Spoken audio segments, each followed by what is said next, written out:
Hello, everybody, and welcome to Penguins to Go, your daily dose of Pittsburgh Penguins news and analysis. You can find us on YouTube at Inside the Penguins or anywhere you get your podcasts from. I'm your host, Nick Brlansky, and we continue our roll of 2022-23 Pittsburgh Penguins player reviews. I promise that we are moving through these. We've talked about the entirety of the Pittsburgh Penguins top six, and for the most part, they all had pretty good seasons. Now, it gets a little sketchy. Today, we're going to discuss the bottom six centers for the Pittsburgh Penguins at the end of the season, which was Jeff Carter and Ryan Poehling. Let's start with Carter because he has become public enemy number 1B thanks to the acquisition of Mikael Granlund, but for 75 to 80% of the season, Jeff Carter was public enemy number 1 in the eyes of Pittsburgh Penguins fans. For good reason, to a certain extent. Not all of his season was bad, but most of it was pretty bad, right? He did have some shining moments, which we'll highlight. He did have some things go his way in 2022-23, but the majority of his season just was what you would expect of a player who's, I don't want to say washed, because who am I to call Jeff Carter washed, but somebody who is certainly at the tail end of his career. This season, Jeff Carter scored 13 goals, which was good for 7th on the Pittsburgh Penguins, 16 assists, which tied for 11th on the Pens, and 29 total points, which was still top 10, which was 9th. Right? He was the highest scoring bottom six player on the Pittsburgh Penguins this year. Unfortunately, that's not really a title worth bragging about. The Penguins' bottom six did not produce very much, especially in the middle portion of the season. Right? The first half dozen games to almost 10% of the season, bottom six looked okay. Top six was phenomenal. Defense was helping out with scoring, but the bottom six was okay. Then it dropped off a cliff. Then towards the end of the season, it helped out every once in a while. But Jeff Carter, while the points looked like he kept his head above water this season, the underlying statistics show that he did not keep his head above water, and he was drowning in the bottom six for the Pittsburgh Penguins. 47% of the shot attempts at 5-on-5, which was 22nd on the Pittsburgh Penguins, out of 23 players who played at least 20 games. The only player worse, Brock McGinn. 49.14 expected goals for at 5-on-5, which was 21st on the Pittsburgh Penguins. Again, out of 23 players that had played at least 20 games for the Pittsburgh Penguins. Ahead of only Brock McGinn and Kasperi Kapanen. If you're sensing a theme, it is that Jeff Carter was the worst player to make it to the end of the season for the Pittsburgh Penguins. 48.4% of the scoring chances at 5-on-5, which was good for 19th on the Pittsburgh Penguins out of 23. Ahead of course, the two I mentioned before, as well as Jan Ruda. And one other one that I'm blanking on right now. But regardless, not a good look for Jeff Carter. He did have a couple highlight moments, two that came to mind right away. And when I looked back through it, it ended up being the only two game-winning goals that Jeff Carter scored this season. So it makes sense that they're his two highlight moments. The first one came in December, on December 9th in Buffalo, New York. He scores an overtime goal against the Sabres. Pens were on the power play. Carter makes a nice skate-to-stick pass to himself. Yawning Cage puts it in the back of the net. Penguins get the second point. An important second point that, as we learned, they needed every last one of them and still came up one short. So a nice moment there for Jeff Carter, winning it in overtime, walking it off against the Buffalo Sabres. The other moment was a pair of moments, really, against the Colorado Avalanche, in what I deemed as one of the best performances by the Pittsburgh Penguins the entire season. From top to bottom, the Penguins came to play when they went to Colorado on March 22nd, and Jeff Carter was a part of that. 2-goal performance, including the game-winning goal for the Pittsburgh Penguins in a 5-2 victory over the defending Stanley Cup champions. An important victory in the Penguins season.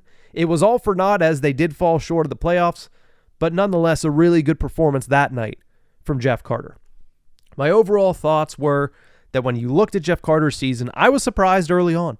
He got off to a good start, as did the rest of the third line with Kasperi Kapanen and Danton Heinen, and then we saw what happened.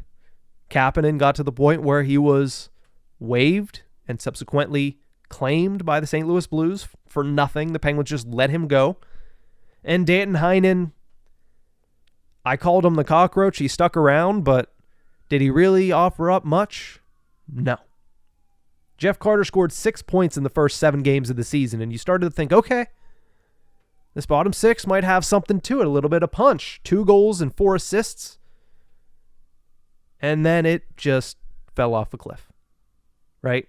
6 points in the first 7 games, and then it finishes with 29 points on the entire season.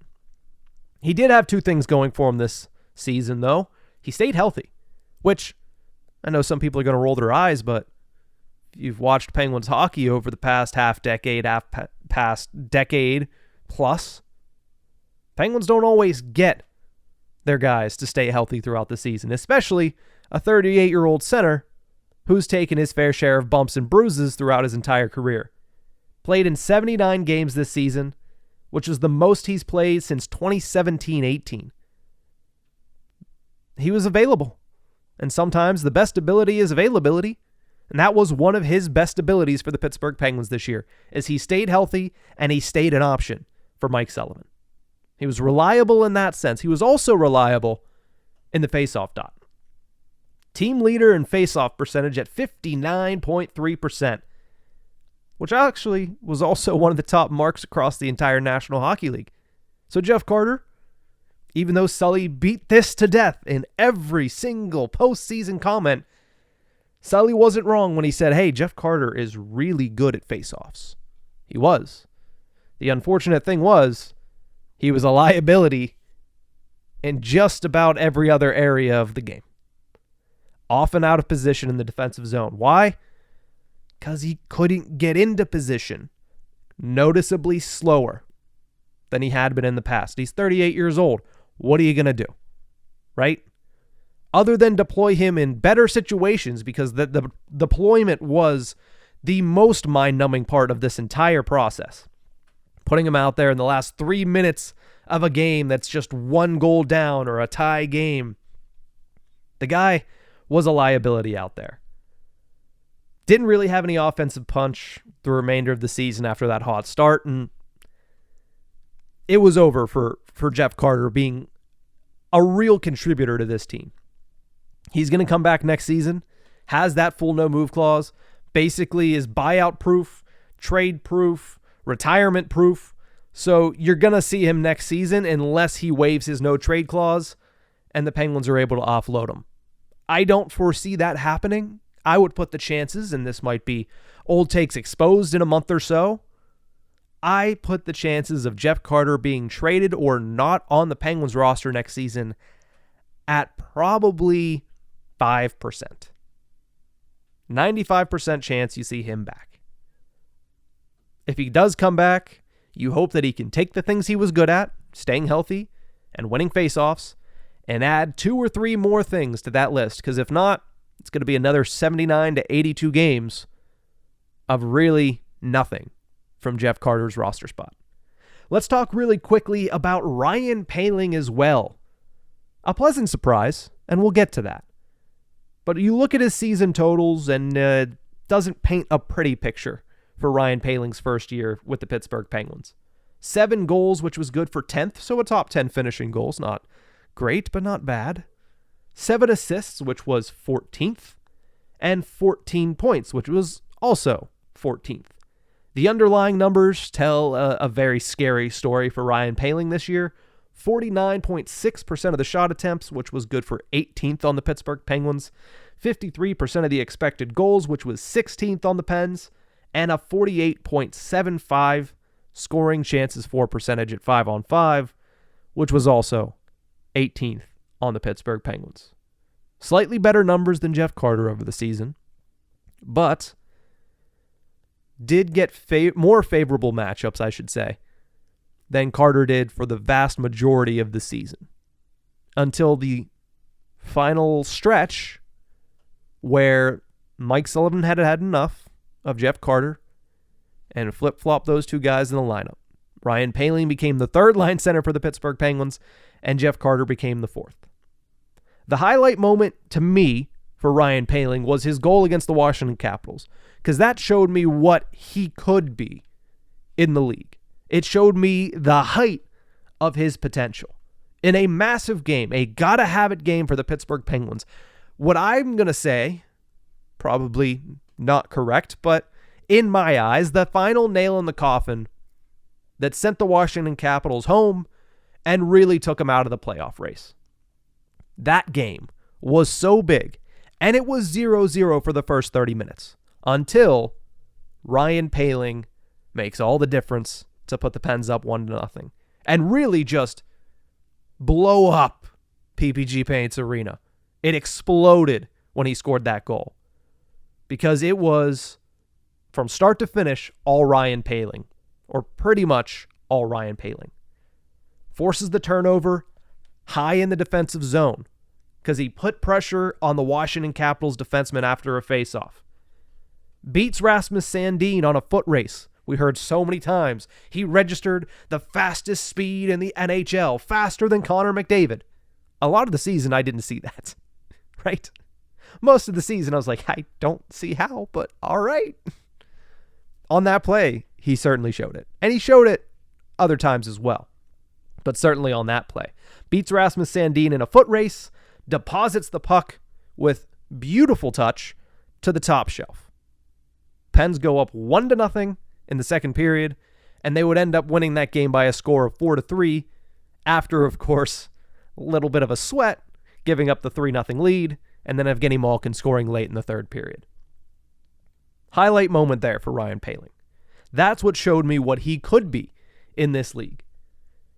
My overall thoughts on him, he was fairly invisible for most of the season. Dealing with injuries here and there, missed a handful of games at least 3 times. And then he missed most of the month of January with an injury. And we still didn't know when he was going to be back. It was day to day. Then he was put on LTIR. Then he came back and it was, hey, he's practicing. And he still didn't play for a week, 2 weeks. Part of that might have been the salary cap situation. Part of that might have just been that it was a nagging injury that he couldn't get out of his system. But he struggled with injuries for the majority of the second half of the season. But once he got healthy, in the latter half of the season, I thought he played some pretty good hockey. He and Drew O'Connor played fairly well together. Mikael Granlund's another story. We'll get to him. But I thought Ryan Poehling proved that he certainly deserves a spot in the Penguins' bottom 6 next year. And it seems to me that the perfect place for him is fourth-line center. The only problem is the reason he wasn't playing in that role is because the Penguins don't have a third-line center. So Poehling had to play there. Carter's not going to start at third-line center next year. If he does, it's futile, right? It's a futile attempt at, hey, let's try to get any juice out of this guy because this contract's fairly immovable. But as far as Ryan Poehling's concerned, they have to re-sign him. He's a restricted free agent. I see no reason why they wouldn't. I know it's a new general manager. It's a new era. It's a new dawn. It's a new thought process in the front office and the hockey ops department. But when you look at a kid, 25 years old, he's got wheels. He can win you faceoffs. He can kill penalties. He's good on the forecheck. He has some hands and he has some finish. The upside outweighs anything negative about Ryan Poehling. So, an okay season in his first year. Certainly plenty of room to grow, but he does have some things to build on. I like Ryan Poehling. Not that he had a phenomenal season. If I was grading this one, again, I'm not giving grades to everybody, but if I was grading Ryan Poehling, I'd give him a B-, right? some of those knocks on him, trying to get healthy is a tough thing. Trying to play in a new system is a tough thing. This is his second team, the first time he's moved since becoming an NHLer with the Montreal Canadiens. We'll see what he's able to do if he resigns. I expect him to resign. He's a restricted free agent. If he resigns, it'll be interesting to see what he's able to do with a summer building into year 2 with the Pittsburgh Penguins. But that's going to do it for this episode of Penguins to Go. Thank you guys so much for tuning in.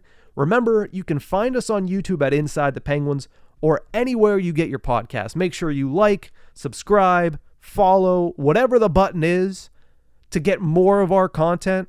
We'd certainly appreciate if you hit that button and you gave us a couple kind words, whether that's in the comment section or the review section. A quick programming update. This is going to be the last episode of either Penguins to Go or Tip of the Ice-Burgh that hits the feed until next week. Thursday and Friday, we won't have an episode. I will be out of town and unfortunately unable to get to my laptop and or the microphone sitting in front of my face. But we will be back next week, and we will be back throughout the entirety of the 2023 offseason and get you all set for the Pittsburgh Penguins 2023-24 regular season. It's only 4 months away. Yoy. It's going to be a summer. Hope you spend it with us. See you guys next time.